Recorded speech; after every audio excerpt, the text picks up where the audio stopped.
Chapter 2. Yesterday afternoon set in misty and cold. I had half a mind to spend it by my study fire, instead of wading through heath and mud to Wuthering Heights. On coming up from dinner, however, I dined between 12 and 1 o'clock. The housekeeper, a matronly lady, taken as a fixture along with the house, could not, or would not, comprehend my request that I might be served at 5. On mounting the stairs with this lazy intention, and stepping into the room, I saw a servant girl on her knees surrounded by brushes and coal scuttles, and raising an infernal dust as she extinguished the flames with heaps of cinders. This spectacle drove me back immediately. I took my hat, and, after a 4 miles walk, arrived at Heathcliff's garden gate just in time to escape the first feathery flakes of a snow shower. On that bleak hilltop the earth was hard with a black frost, and the air made me shiver through every limb. Being unable to remove the chain, I jumped over, and, running up the flagged causeway bordered with straggling gooseberry bushes, knocked vainly for admittance, till my knuckles tingled and the dogs howled. Wretched inmates! I ejaculated, mentally. You deserve perpetual isolation from your species for your churlish inhospitality. At least, I would not keep my doors barred in the daytime. I don't care, I will get in. So resolved, I grasped the latch and shook it vehemently. Vinegar-faced Joseph projected his head from a round window of the barn. What are you for? He shouted. T maestus down I T fouled. Go round by tend, oh T lave, if you want to spake to him. Is there nobody inside to open the door? I hallooed responsively. There's nobbut T missus, and she'll not open T and ye mac, you flaysome dins till neat. Why? Cannot you tell her whom I am, Joseph? Nor any me. I'll hae no hen white, muttered the head, vanishing. The snow began to drive thickly. I seized the handle to essay another trial, when a young man without coat, and shouldering a pitchfork, appeared in the yard behind. He hailed me to follow him, and, after marching through a wash-house and a paved area containing a coal-shed, pump, and pigeon-cot, we at length arrived in the huge, warm, cheerful apartment where I was formerly received. It glowed delightfully in the radiance of an immense fire, compounded of coal, peat, and wood, and near the table, laid for a plentiful evening meal, I was pleased to observe the missus, an individual whose existence I had never previously suspected. I bowed and waited, thinking she would bid me take a seat. She looked at me, leaning back in her chair, and remained motionless and mute. Rough weather. I remarked. I'm afraid, Mrs. Heathcliff, the door must bear the consequence of your servants' leisure attendance. I had hard work to make them hear me. She never opened her mouth. I stared. She stared also. At any rate, she kept her eyes on me in a cool, regardless manner, exceedingly embarrassing and disagreeable. Sit down, said the young man, gruffly. He'll be in soon. I obeyed, and hemmed, and called the villain Juno, who deigned, at this second interview, to move the extreme tip of her tail, in token of owning my acquaintance. A beautiful animal. I commenced again.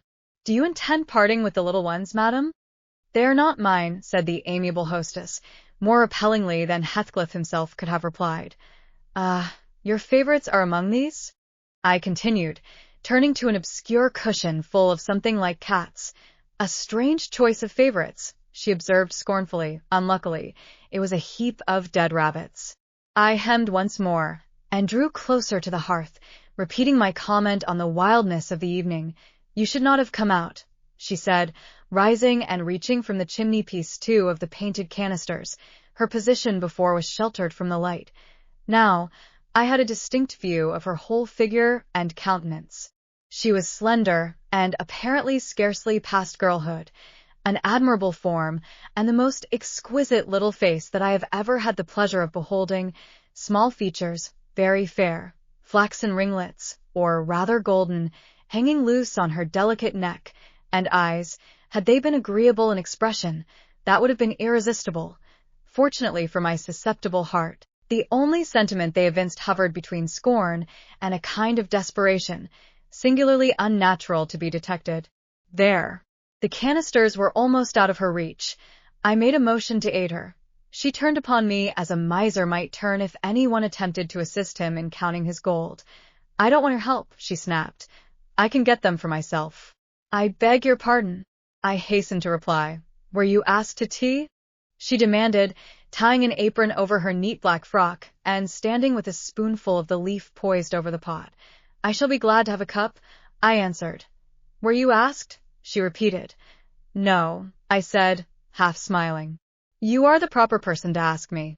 She flung the tea back, spoon and all, and resumed her chair in a pet, her forehead corrugated and her red underlip pushed out, like a child's ready to cry. Meanwhile, the young man had slung on to his person a decidedly shabby upper garment and, erecting himself before the blaze, looked down on me from the corner of his eyes, for all the world as if there were some mortal feud unavenged between us. I began to doubt whether he were a servant or not. His dress and speech were both rude, entirely devoid of the superiority observable in Mr. and Mrs. Heathcliff. His thick brown curls were rough and uncultivated, his whiskers encroached bearishly over his cheeks, and his hands were embrowned like those of a common laborer. Still his bearing was free, almost haughty, and he showed none of a domestic's assiduity in attending on the lady of the house. In the absence of clear proofs of his condition, I deemed it best to abstain from noticing his curious conduct, and 5 minutes afterwards, the entrance of Heathcliff relieved me, in some measure, from my uncomfortable state. You see, sir, I am come, according to promise, I exclaimed, assuming the cheerful, and I fear I shall be weather-bound for half an hour, if you can afford me shelter during that space.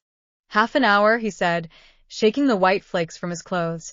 I wonder you should select the thick of a snowstorm to ramble about in. Do you know that you run a risk of being lost in the marshes? People familiar with these moors often miss their road on such evenings, and I can tell you there is no chance of a change at present. Perhaps I can get a guide among your lads, and he might stay at the Grange till morning. Could you spare me one? No, I could not. Oh, indeed. Well, then, I must trust to my own sagacity. Umph. Are you going to mack the tea? Demanded he of the shabby coat, shifting his ferocious gaze from me to the young lady. Is he to have any? She asked, appealing to Heathcliff. Get it ready, will you? Was the answer, uttered so savagely that I started. The tone in which the words were said revealed a genuine bad nature. I no longer felt inclined to call Heathcliff a capital fellow.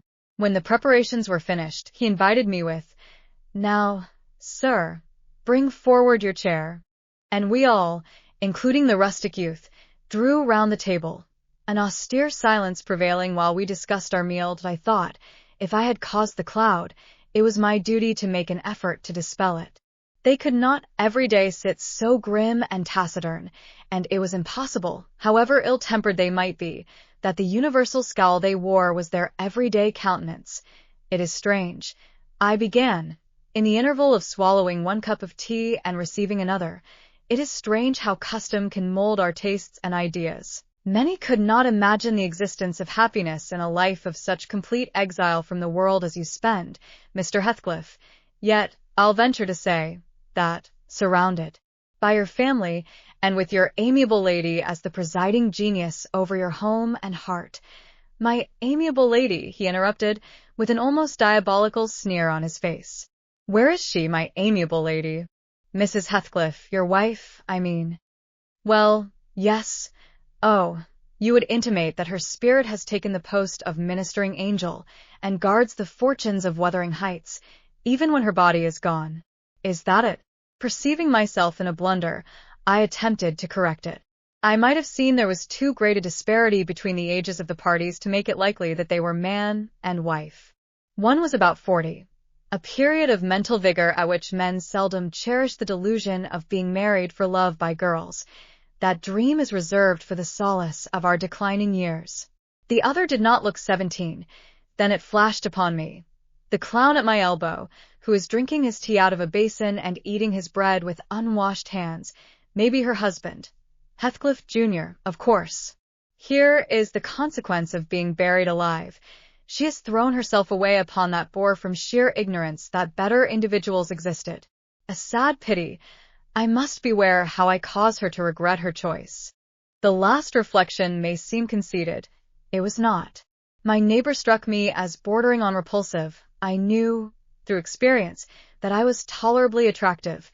Mrs. Heathcliff is my daughter-in-law, said Heathcliff, corroborating my surmise. He turned, as he spoke, a peculiar look in her direction, a look of hatred, unless he has a most perverse set of facial muscles that will not, like those of other people, interpret the language of his soul. Certainly, I see now. You are the favored possessor of the beneficent fairy, I remarked, turning to my neighbor. This was worse than before. The youth grew crimson and clenched his fist, with every appearance of a meditated assault. But he seemed to recollect himself presently, and smothered the storm in a brutal curse, muttered on my behalf, which, however, I took care not to notice. Unhappy in your conjectures, sir, observed my host. We neither of us have the privilege of owning your good fairy. Her maid is dead. I said she was my daughter-in-law. Therefore, she must have married my son. And this young man is not my son, assuredly. Heathcliff smiled again, as if it were rather too bold a jest to attribute the paternity of that bear to him. My name is Hareton Earnshaw, growled the other, and I'd counsel you to respect it. I've shown no disrespect, was my reply, laughing internally at the dignity with which he announced himself. He fixed his eye on me longer than I cared to return the stare, for fear I might be tempted either to box his ears or render my hilarity audible. I began to feel unmistakably out of place in that pleasant family circle. The dismal spiritual atmosphere overcame, and more than neutralized, the glowing physical comforts round me, and I resolved to be cautious how I ventured under those rafters a third time. The business of eating being concluded, and no one uttering a word of sociable conversation, I approached a window to examine the weather. A sorrowful sight I saw. Dark night coming down prematurely, and sky and hills mingled in one bitter whirl of wind and suffocating snow. I don't think it possible for me to get home now without a guide, I could not help exclaiming. The roads will be buried already, and if they were bare, I could scarcely distinguish a foot in advance. Hareton, drive those dozen sheep into the barn porch. They'll be covered if left in the fold all night, and put a plank before them, said Heathcliff. How must I do? I continued, with rising irritation. There was no reply to my question, and on looking round I saw only Joseph bringing in a pail of porridge for the dogs, and Mrs. Heathcliff leaning over the fire, diverting herself with burning a bundle of matches which had fallen from the chimney-piece as she restored the tea canister to its place. The former, when he had deposited his burden, took a critical survey of the room, and in cracked tones grated out, "I wonder how y'all can fashion to stand theer idleness unwar, when all on us gone out. Bud yari anout, and it's no use talking, y'all niver mend o' your ill ways, but go a rate to tea divil, like your mother afore ye." I imagined, for a moment, that this piece of eloquence was addressed to me, and, sufficiently enraged, stepped towards the aged rascal with an intention of kicking him out of the door. Mrs. Heathcliff, however, checked me by her answer. "You scandalous old hypocrite," she replied. "Are you not afraid of being carried away bodily whenever you mention the devil's name? I warn you to refrain from provoking me, or I'll ask your abduction as a special favor. Stop. Look here, Joseph," she continued, taking a long, dark book from a shelf. "I'll show you how far I've progressed in the black art. I shall soon be competent to make a clear house of it. The red cow didn't die by chance, and your rheumatism can hardly be reckoned among providential visitations." "Oh, wicked, wicked," gasped the elder. "May the Lord deliver us from evil." "No, reprobate." "You are a castaway. Be off, or I'll hurt you seriously. I'll have you all modeled in wax and clay, and the first who passes the limits I fix shall. I'll not say what he shall be done to, but you'll see. Go. I'm looking at you." The little witch put a mock malignity into her beautiful eyes, and Joseph, trembling with sincere horror, hurried out, praying and ejaculating "wicked" as he went. I thought her conduct must be prompted by a species of dreary fun, and, now that we were alone, I endeavored to interest her in my distress. "Mrs. Heathcliff," I said earnestly, "you must excuse me for troubling you. I presume, because, with that face, I'm sure you cannot help being good-hearted. Do point out some landmarks by which I may know my way home. I have no more idea how to get there than you would have how to get to London. Take the road you came, she answered, ensconcing herself in a chair, with a candle and the long book open before her. It is brief advice, but as sound as I can give. Then, if you hear of me being discovered dead in a bog or a pit full of snow, your conscience won't whisper that it is partly your fault. How so? I cannot escort you. They wouldn't let me go to the end of the garden wall. You? I should be sorry to ask you to cross the threshold, for my convenience, on such a night, I cried. I want you to tell me my way, not to show it, or else to persuade Mr. Heathcliff to give me a guide. Who? There is himself, Earnshaw, Zillah, Joseph, and I. Which would you have? Are there no boys at the farm? No, those are all. Then, it follows that I am compelled to stay. That you may settle with your host. I have nothing to do with it. I hope it will be a lesson to you to make no more rash journeys on these hills, cried Heathcliff's stern voice from the kitchen entrance. As to staying here, I don't keep accommodations for visitors. You must share a bed with Hareton or Joseph if you do. I can sleep on a chair in this room, I replied. No, no.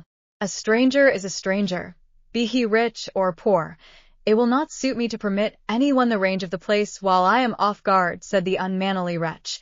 With this insult my patience was at an end.